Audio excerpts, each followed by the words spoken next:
2024 সালে বাংলাদেশে ছাত্র জনতার গণ অভ্যুত্থান এবং 2025 সালে নেপালে জেনজি প্রজন্মের রাজপথের বিপ্লব।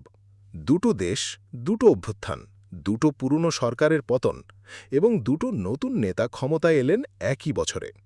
একজন নেপালের বালেন্দ্র সাহা, যাকে মানুষ চেনে বালেন নামে, আরেকজন বাংলাদেশের তারেক রহমান।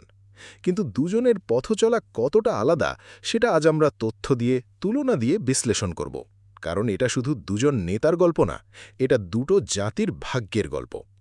যদি আপনি মনে করেন রাজনীতির বিশ্লেষণ হওয়া উচিত সত্যের ভিত্তিতে, তাহলে চ্যানেলটা সাবস্ক্রাইব করুন। তাহলে চলুন ভিডিও শুরু করি। বালেন শাহ কে? নেপালের বালেন্দ্র শাহ, জন্ম ১৯৯০ সালে কাঠমান্ডুতে। পেশায় স্ট্রাকচারাল ইঞ্জিনিয়ার। ভারতের একটি বিশ্ববিদ্যালয় থেকে স্ট্রাকচারাল ইঞ্জিনিয়ারিংয়ে মাস্টার্স করেছেন। কিন্তু মানুষ তাকে প্রথমে চিনেছিল র্যাপার হিসেবে, যার গান ছিল দুর্নীতির বিরুদ্ধে, বৈষম্যের বিরুদ্ধে। ২০২২ সালে তিনি সম্পূর্ণ স্বতন্ত্র প্রার্থী হিসেবে কোনো দলের সমর্থন ছাড়া কাঠমান্ডুর মেয়র নির্বাচনে অংশ নিয়ে ৬১,৭৬৭ ভোটে জয়ী হন। তার নিকটতম প্রতিদ্বন্দ্বীকে তিনি ২৩,০০০-এরও বেশি ভোটে পরাজিত করেন। এটা ছিল নেপালের রাজনীতিতে ভূমিকম্প, কারণ সেখানে মেয়র মানেই দলীয় প্রার্থী। সেখানে দলহীন একজন ইঞ্জিনিয়ার র্যাপার জিতে গেলেন। মেয়র হিসেবে সফল থাকার পর ২০২৫ সালে নেপালে জেন জি বিপ্লব হল, পুরনো রাজনৈতিক শক্তি ধরাশায়ী হল। আর ২০২৬ সালের মার্চ মাসে রাষ্ট্রীয় স্বতন্ত্র পার্টির নেতা হিসেবে নির্বাচনে ভূমিধস জয়ের পর তিনি মাত্র ৩৫ বছর বয়সে নেপালের প্রধানমন্ত্রী হলেন, বিশ্বের সর্বকনিষ্ঠ রাষ্ট্রপ্রধান হিসেবে। আর তারেক রহমান কে? বাংলাদেশের প্রধানমন্ত্রী তারেক রহমান, সাবেক রাষ্ট্রপতি জিয়াউর রহমানের পুত্র, বিএনপির কেন্দ্রীয় চরিত্র। ২০২৪ সালের জুলাই-অগস্টে ছাত্র জনতার ঐতিহাসিক অভ্যুত্থানে শেখ হাসিনার ১৫ বছরের কর্তৃত্ববাদী স্বৈরাশাসনের পতন হল। এরপরে অন্তর্বর্তীকালীন সরকারের অধীনে বিচারিক মামলাগুলি নিষ্পত্তির পর প্রায় ২ দশকের নির্বাসন শেষে ২০২৫ সালের ২৫শে ডিসেম্বর তিনি দেশে ফিরলেন। ২০২৬ সালের সাধারণ নির্বাচনে বিএনপি ২০৯টি আসন পেয়ে ভূমিধস বিজয় অর্জন করে।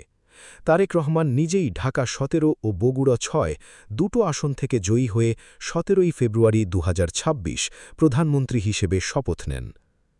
দুজনেই এলেন জনরোষের ঢেউয়ে চড়ে। দুজনের সামনেই ছিল একটাই প্রশ্ন, এই বিশাল জন আকাঙ্ক্ষার কী করবেন? বালেন শাহ মেয়র হওয়ার পরপরই যা করলেন তা নেপালের মানুষ আগে কোনো নেতার কাছে দেখেনি। ১. ক্ষমতায় বসেই তিনি অবৈধ স্থাপনা গুড়িয়ে দিলেন এবং বুলডজার চালালেন কাঠমান্ডুর বুকে। বানেশ্বরের আলফাবিটা কমপ্লেক্স, নিউ রোডের সুরাজ আর্কেড, এসব প্রভাবশালীদের স্থাপনা এক এক করে মাটিতে মিশে গেল।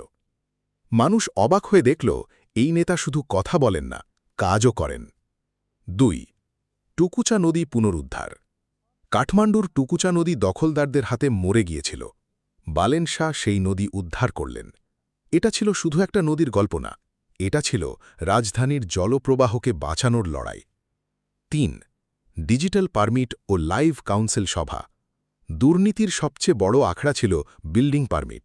বালেন শাহ এটা ডিজিটাল করলেন। আর কাউন্সিল সভা? সরাসরি সম্প্রচার শুরু হল।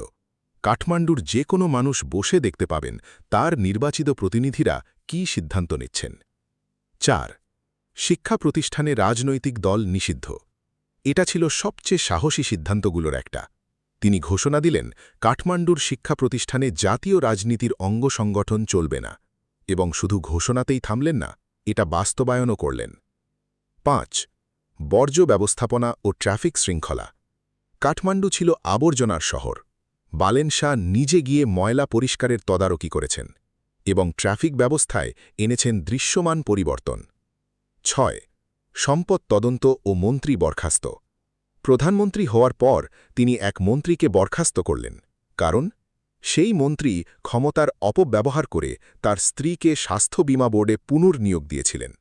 এক ফোঁটা স্বজনপ্রীতি সহ্য করলেন না। ৭. টাইম ম্যাগাজিনের স্বীকৃতি। ২০২৩ সালে টাইম ম্যাগাজিন তাকে টাইম 100 নেক্সট তালিকায় অন্তর্ভুক্ত করেছিল, বিশ্বের উদীয়মান নেতাদের তালিকায়। এই মানুষটা প্রথমে ছিলেন একজন র্যাপার, তারপর ইঞ্জিনিয়ার, তারপর মেয়র, এখন প্রধানমন্ত্রী। কিন্তু একটা জিনিস বদলায়নি, তিনি শুধু কথা বলেন না, কাজ করেন। এবার আসা যাক বাংলাদেশে। তারেক রহমান যখন আই হ্যাভ আ প্ল্যান বললেন, আমরা অনেকেই আশার আলো দেখেছিলাম। এতদিন নির্বাসনে থেকে দলকে টিকিয়ে রেখে বিশাল জনরায় নিয়ে ক্ষমতায় এসেছেন, এত বড় সুযোগ কমই আসে কোনো নেতার জীবনে। কিন্তু কিছুদিন পরেই প্রশ্নগুলো উঠতে শুরু করল, যা করতে পারতেন এবং যা করলেন না। প্রথমত, শিক্ষা প্রতিষ্ঠানে ছাত্র রাজনীতির বিষয়টা। বালেন শাহ পাশের দেশে করে দেখালেন। আমাদের হলগুলোতে রাজনৈতিক দলের আধিপত্য, সিট বাণিজ্য এগুলো বন্ধ করার ঘোষণা যদি আসত, সেটাই হতো সবচেয়ে বড় বিপ্লব। দ্বিতীয়ত, ঢাকার নদী ও খালগুলো, বুড়িগঙ্গা, তুরাগ, বালু কবে থেকে মরে যাচ্ছে।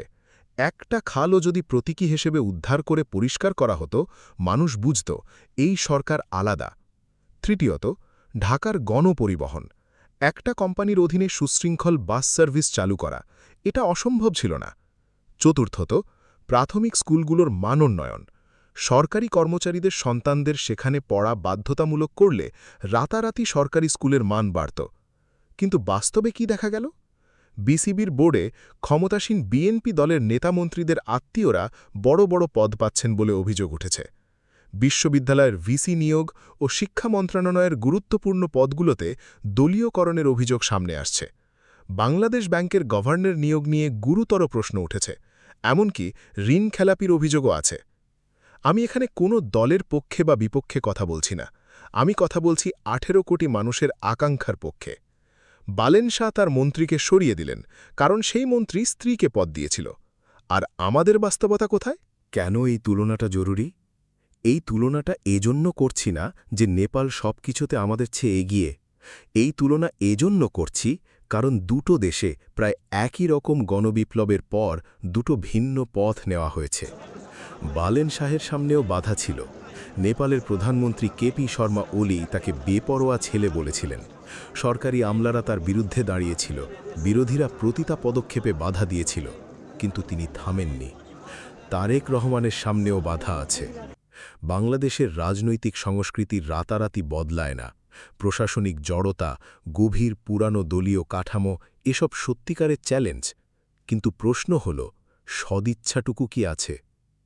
জুলাই অভ্যুত্থানের শহীদরা প্রাণ দিয়েছিলেন একটা স্বপ্নের জন্য।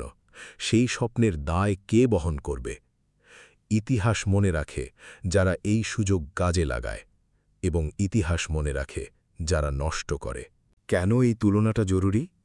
এই তুলনাটা এজন্য করছি না যে নেপাল সবকিছুতে আমাদের চেয়ে এগিয়ে। এই তুলনা এজন্য করছি কারণ দুটো দেশে প্রায় একই রকম গণবিপ্লবের পর দুটো ভিন্ন পথ নেওয়া হয়েছে। বালেন শাহের সামনেও বাধা ছিল। নেপালের প্রধানমন্ত্রী কেপি শর্মা ওলি তাকে বেপরোয়া ছেলে বলেছিলেন। সরকারি আমলারা তার বিরুদ্ধে দাঁড়িয়েছিল, বিরোধীরা প্রতিটা পদক্ষেপে বাধা দিয়েছিল, কিন্তু তিনি থামেননি। তারেক রহমানের সামনেও বাধা আছে। বাংলাদেশের রাজনৈতিক সংস্কৃতির রাতারাতি বদলায় না। প্রশাসনিক জড়তা, গভীর পুরানো দলীয় কাঠামো এসব সত্যিকারের চ্যালেঞ্জ। কিন্তু প্রশ্ন হল, সদিচ্ছাটুকু কি আছে? জুলাই অভ্যুত্থানের শহীদরা প্রাণ দিয়েছিলেন একটা স্বপ্নের জন্য। সেই স্বপ্নের দায় কে বহন করবে? ইতিহাস মনে রাখে যারা এই সুযোগ কাজে লাগায়, এবং ইতিহাস মনে রাখে যারা নষ্ট করে। তবে শেষ কথাটা আশার। তারেক রহমান সরকার মাত্র কয়েক মাস পার করেছে, সময় এখনও শেষ হয়নি। শপথ নেওয়ার পর তিনি বলেছিলেন, আইন শৃঙ্খলা এবং দুর্নীতি বিরোধী পদক্ষেপে সর্বোচ্চ অগ্রাধিকার। সেই কথাগুলো যদি শুধু কথাই না হয়, যদি কাজে পরিণত হয়, যদি একটা বড় নিয়োগে স্বজনপ্রীতি ঠেকানো যায়, যদি একটা নদী উদ্ধার করা যায়, যদি শিক্ষায় একটা বৈপ্লবিক পরিবর্তন আনা যায়, তাহলে মানুষ দেখবে, মানুষ বিশ্বাস করবে। বালেন শাহ ৩৫ বছরে বিশ্বের সর্বকনিষ্ঠ প্রধানমন্ত্রী হয়েছেন, কারণ মানুষ তাকে বিশ্বাস করেছে। বিশ্বাস অর্জন করতে হয়। এমন নেতা কবে পাব মোরা, মরণে হাসিবে তুমি, কাঁদিবে ধরা। এই কথাটা প্রজন্মের পর প্রজন্ম ধরে চলে আসছে। প্রশ্ন হল, এই প্রজন্ম কি সেই নেতা পাবে? আপনার কি মনে হয়? নিচে কমেন্টে লিখুন। ভিডিওটা ভালো লাগলে লাইক করুন, শেয়ার করুন, কারণ এই আলোচনাটা দরকার, এবং চ্যানেলটা সাবস্ক্রাইব করুন। সত্যিকারের বিশ্লেষণের জন্য আপনার মতামত যুক্ত করুন। দেখা হবে পরের ভিডিওতে।